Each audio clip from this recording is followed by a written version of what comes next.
Well, economic development continues to make headlines in Indiana, from Indianapolis International Airport's record-breaking 2018 to the potential of a big contract and jobs at Rolls-Royce to an 800-room luxury-branded Hilton hotel that will change the Indy skyline. National site selection firm KSM Location Advisors CEO Tim Cook and President Katie Culp returned to the show to weigh in on the impact of these projects on Indiana. Welcome to the program, as always. Thanks. Early in 2019, but already a number of high-profile projects are rolling. First of all, the airport, which continues to be such an economic driver for Indianapolis and Indiana. 620,000 passengers more in 2018 than the previous year. Big numbers.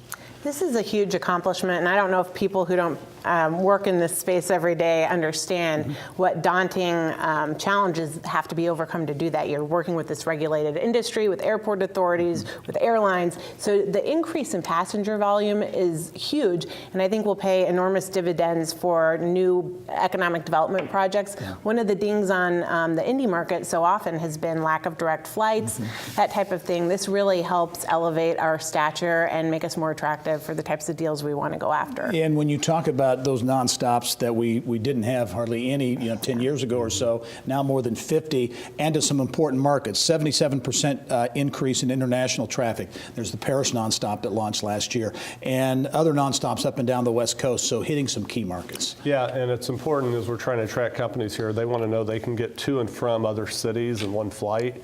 And the more that we've been able to expand what those locations are, I think that helps that strategy. As you look at that, for you guys, you're in the business obviously, but to those who don't fully understand the importance of nonstop flights when it comes to office development or commercial real estate development, whatever the case might be, venture capital coming from the coast, it's a real issue. Yeah, I mean, it was a big deal when we got the nonstop to San Francisco a couple of years ago because those VC folks could not get to and from Indianapolis, and so I think the more we can add to that list, I think that just helps that argument. And related to that, I think initially a lot of companies were leaving California and they went to easy answers like Phoenix or Denver. The more we have these direct flights, the more obvious a solution we can provide.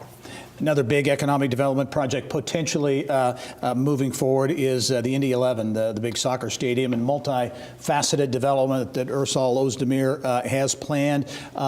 Moving ahead a bit at the State House, so there seems to be some support building for that. That's a big project. The stadium itself, if they can get a Major League franchise, but that development around it too. Yeah, I think it's noteworthy that it finally has some traction with the legislature. It's not something that's going to pass this year. It may not pass next year. I think this continues to be the start of the negotiating process.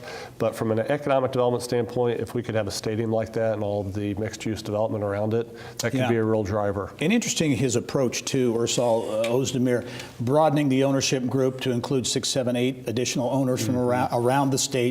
Very importantly. And on the show a couple of weeks ago, he said, we view this as not an immediate, this is a long-term thing. It is, and it plays to some of our core competencies, right? We're great in the sports arena, and it's where we've been successful and will continue to be. Yeah, I want to touch on Rolls-Royce too. We'll see. It was a big announcement this week. They're bidding on a big project to put Rolls-Royce engines into the B-52 bomber, that re-engineering project from the U.S. Air Force. That would mean 150 high-paying jobs. The result potentially of this $600 million expansion and investment that they put into that facility. They are such a huge employer here already, and they've made a tremendous investment.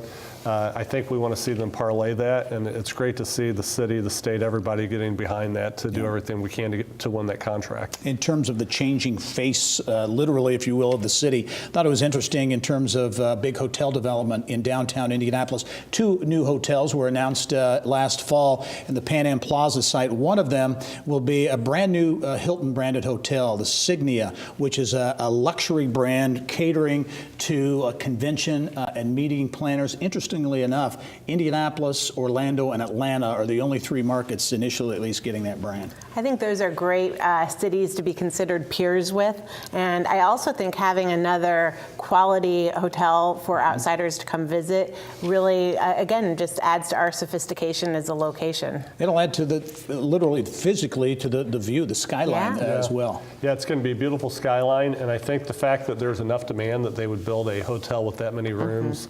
That's a good message to the convention community. And as Indianapolis looks to attract additional big events, those hotels very important as well. Final thing I want to touch on, because it certainly does lead into some of these big projects that Indianapolis is attracting in Indiana and will attract. Forbes out with an article on growth in the life sciences and innovation triggering demand for so-called real estate clusters. Yeah, I think it's been great for Indianapolis and for the state. We have so many life science assets. To be able to utilize those in a way that we can marry with our real estate strategy is great. And when you look at where Indiana ranks in the life science area, we're always in the top 10. So it's great to see Forbes giving us that kind of attention. And the life sciences, as you mentioned, Indianapolis in particular, but the state is a hotbed. I think 850 life sciences companies statewide. 16 Tech is going to be the focal point of a lot of that here in central Indiana. 16 Tech is a great success of the city of Indianapolis's, but you know, even nationally, we're so competitive with that type of workforce, and a lot of our national clients are surprised to learn that, and maybe even some residents are, but it's a strength that we need to continue to play to in addition to tech and advanced manufacturing and others. And having the real estate and these live, work, play like 16 Tech, it gets to the heart of what all this talk is, all this buzz is. Yeah, we're trying to capitalize on that. I mean, these are the crown jewel of jobs. They're high paying, they require, you know, advanced degrees, and that you're attracting those types of employees that are going to be in that work, live, play environment. Lots going on. We're only a couple of months into 2019. Yeah. So Tim Cook and Katie Culp, KSM Location Advisors. Great perspective as always. Thanks for joining us. Thanks, Gary. All right. And I'll be right back with more after this. Stay with us.